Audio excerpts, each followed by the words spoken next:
మన ప్రభువును రక్షకుడైన యేసుక్రీస్తు వారి ప్రశస్తమైన నామానికి మీ అందరికీ వందనాలు, శుభాలు.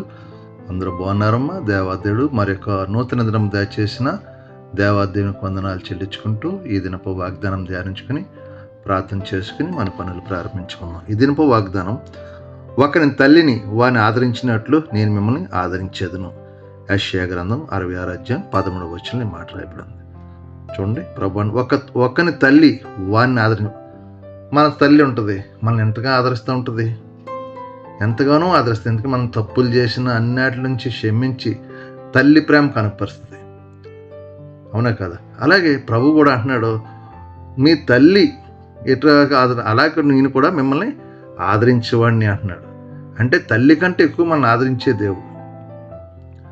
చూడండి, యెషయా గ్రంథం 51 అధ్యాయం 3వ వచనం, యెహోవా సియోను ఆదరించున్నాడు, దాని పాడిన స్థలములన్నింటినీ ఆదరించి దాని అరణ్య స్థలం ఏదైనా వాళ్ళని చేర్చున్నాడు, దాని ఎడారి భూములను యెహోవా తోటవలగినట్లు చేర్చును, ఆనంద సంతోషం కృతజ్ఞాసులతో సంగీత గానంతో దాన్ని వినబడును. ఆమేన్. చూడండి, యెహోవా ఆదరించేవాడు, మనల్ని ఆదరించేవాడు. పాడైన స్థలములు అంటే పాడైన మన జీవితాన్ని, పాడైన పట్టణాన్ని ఆదరించి, ఏ వ్యక్తి పాడైపోయినా బ్రతుకు మారదు ఇంతేనేమో అని అనుకుంటున్నట్టు పాడిన వాటిని ఆదరించి దాన్ని అరణ్య స్థలము ఏదైనా మనవులంటే, అంటే అరణ్యములా అంటే మన జీవితాన్ని ఏదైనా వాళ్ళకి మాత్రం, ఏదైనా వల్ల ఏమంటే సమృద్ధి ఉంది, ఏదైనా సమస్తం ఇచ్చాడు దేవుడు. ఏదైనా వల్ల ఆదామామకి ఏమిచ్చాడు? సమస్తం ఇచ్చాడు. అందులోనే అక్కడ పని లేదు, ఏమీ లేదు, దేవుని శుద్ధించుకోవడం, ఆ పండ్లు తినటం. అంటే అరణ్యములా అంటే ఈ జీవితం మారదు. అరణ్యం అంటే ఎడారులు ఏముంటాయి? ఎడారులు ఏముండదు. అలాంటి మన జీవితాలు అరణ్యలాంటి జీవితం ఏదైనా వాళ్ళని చేస్తాంటే, ఒకని తల్లి ఆదరించినట్టు నేను మిమ్మల్ని ఆదరిస్తాను. ఎలాగంటే అరణ్యము లాంటి నీ జీవితాన్ని ఏదైనా వాళ్ళని చేర్చున్నాను, దాని ఎడారి భూములు యెహోవా తోట వల్ల ఉన్నట్లు. ఎడారి మన మన స్థితుల్ని ఏం చేస్తే తోట వలే చేయాలని ఆశపడుతున్నాడు ప్రభు. కాబట్టి ఏదైనా వాగ్దానం, సహోదరుడు సహోదరి, సియోన్ని ఆదరించేవాడు ఆయనే. అంటే దేవుడు మనం ఎప్పుడు కూడా ఆదరించే దేవుడు. అంటే తల్లి కంటే ఎక్కువ ఒకని తల్లి ఎట్టిదిగా ఆదరిస్తుంది, నేను కూడా మిమ్మల్ని అలాగ ఆదరిస్తున్నాను అంటున్నాడు. అంటే వారైనా మర్చిదిన తల్లి నేను నిన్ను మరువను, చూడుము నా అరచేతిలో చెక్కున్నాడని బైబిల్ గ్రంథం రాయబడింది. కాబట్టి వారి తల్లి అయినా మరవచ్చు, కానీ దేవుడు మనం ఎప్పుడు కూడా మర్చే దేవుడు. కాబట్టి ఏది అరణ్యం లాంటి నీ జీవితాన్ని ఏదైనా మర్చే దేవుడు, ఎడారి నాటి నీ జీవితాన్ని యెహోవా తోట వలె చేయ కృప దేవుడు మనకు దయచేయను గాక. ఈ వాగ్దానం ప్రార్థించే దేవుడు మిమ్మల్ని దీవించను గాక. ఒకని తల్లి నేను దేవుడు మిమ్మల్ని ఆదరించను గాక.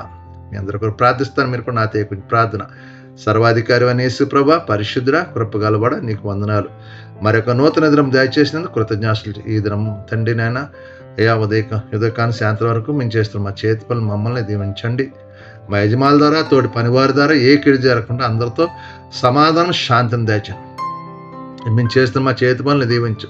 మా యజమానులు నెలలా జీతాలు ఇచ్చే కృప, ఇచ్చిన జీతం వ్యర్థంగా పోకుండా మా కష్టార్జితం మీ తినేలాగా సహాయం చేయండి. యజమానుల ద్వారా, తోటి పనివారి ద్వారా ఏ కిడి అందరితో సమాధానం, శాంతి. మాకున్న బలహీనతలు ముట్టండి, స్వస్థపరచండి. యెహోవా రఫా స్వస్థపరిచేవాడు. ఏ బిడ్డ ఏ బలహీనత బాధపడుతుంది ఇప్పుడే యేసు శక్తిగల నామములో విడుదల దయచండి, స్వస్థపరచండి, కార్యం చేయండి, కృప చూపించండి, దీవించండి. నీ అభిషేకం, నీ ఆత్మ, నీ పరిశుద్ధ సన్నిధి మాపై మా కుంభరించండి.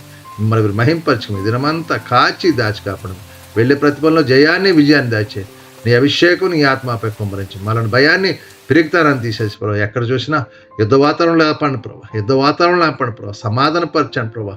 ఆర్థిక ఇబ్బందులు అన్నీ దూరపరచండి, కుటుంబంలో సంతోషం దాయిచ్చే ప్రభావ. అయ్యా కరువుల్ని, పేదరికం తొలగిపోవాలి ప్రభావ. అందరికి శాంతి, సమాధానం నింపి కృప చెప్పించమని మిమ్మల్ని మహింపరచుకొని మీకే మహిమా ఘనత ప్రభావం పొందుకోమని యేసు పరిశుద్ధం అడుగుతున్నాను తండ్రి. ఆమేన్. వందనాలు. ఆమేన్. ప్రభు నామంలో ఈ వీడియో వీక్షించిన ప్రతి ఒక్కరికి జీసస్ స్వస్థత ప్రార్థనా మందిరం వారి ప్రత్యేక వందనాలు తెలియజేసుకుంటున్నాము. మరి ఇంకెన్నో సందేశాలు, వీడియోలు, సంఘ కార్యక్రమాలు మీకు అందుబాటులోకి రావడానికి పక్కనే ఉన్న సబ్స్క్రైబ్ బటన్ని ప్రెస్ చేసి బెల్ ఐకాన్ని కూడా ప్రెస్ చేయాల్సిందిగా కోరుకుంటున్నామండి.